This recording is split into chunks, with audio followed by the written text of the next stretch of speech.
Hey guys, greetings from Oklahoma City. I apologize for this video being so late. I know it's been a hectic week, etc., etc. I'm hoping that you can hear me.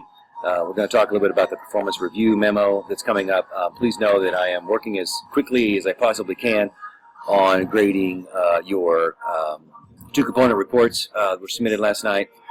So everyone submitted them in a timely manner, a timely fashion. So I greatly appreciate it. Good job. So. Apologize again for this trip taking place during this kind of a hectic weekend or whatever for our class. But do know I'm on it.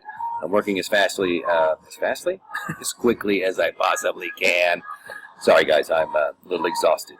So please bear with me. All right, so let's get down here and let's talk about the performance review memo. I don't want to say that it's pretty straightforward, right? So introduction, performance review, right? Conclusion. All right, from what we've learned about, from what we've talked about, we know that these should be potential headings, right, for our genre conventions and our genre functions. So your introduction, 1 to 2 paragraphs, overview, and what you're going to talk about. What are you going to talk about in this, right? You got to have a purpose. You have 2 things that you're going to assess, right? If you did not work in a collaborative environment, you will just address individual performance. If you did both, then you would address both, right? All right? Assess your work. Conclusion. Is your conclusion. You need to do 2 things. First, argue whether your work this semester, both individually and collaboratively, met the learning objectives. So where do you find the learning objectives? They're on the syllabus, right? Okay, we have several learning objectives for this class for Technical Communication Reports 1 that you'll want to make sure that you tie right directly back to, okay? Use the quote, okay? Put it in quotation marks and make sure that you are addressing those very specific learning objectives, right? If there's one particular that you feel that stood out, you can address that one, right? So, because it's a memo, right? So we just want to hit this 2 to 3 pages memo format, okay? So it's not uber long, right? It's not super long, but you're going to tell me and talk about these things, right? We've got some readings that we've had this week, stuff that kind of helps us think about this. But more importantly, I really want you to talk about your work, right? And that's what's important about this. All right, so I want to go back to full screen here real quick and see if we can.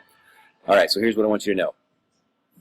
Know the learning outcomes, right? Reference 1 or 2 very specific ones that you feel that you have met, right? Secondly, as proof or as demonstration that you feel that you've met those, right? You're arguing that you've met a particular one. Quote your work, right? You can quote your 2-component report, right? You could quote your WikiHow and demonstrate details, right? Demonstrate details in those assignments, how you feel that you met those outcomes, right? What is something that we did that helps you meet those outcomes in that as it's laid out in the particular learning outcome. Okay, does that make sense? All right. And then you can refer to your WikiHow instruction set. You can refer to the user test memo. You can refer to the performance memo. You can refer to the resume. You can refer to the cover letter, right? Every single thing that you have done, anything that you've turned in this class. You can reference the blogs, right? If you feel that that was a key aspect of your learning in this class, okay? All right, I hope that you can hear me. I hope that this makes sense. If this, for some reason, this video doesn't do it, right? Or make sense to everybody or whatever, I'll try to release another one tomorrow. But I wanted to get something to you today. I am working as quickly and as diligently as I possibly can to get you guys your grades and stuff like that. I think I've got all the grades caught up with the exception of Blog 10 and the 2-component report. Okay, so I'm going to be working on those as much as possible today and some tomorrow and then even on Monday. All right, so bear with me as I get that information back to you and we'll go from there. All right, guys, I hope you enjoy the rest of your weekend and I will talk to you very, very soon. Again, please email me if there's anything else I can do for you, if you have any questions about anything. All right? You guys take care. Greetings from Oklahoma City. Bye.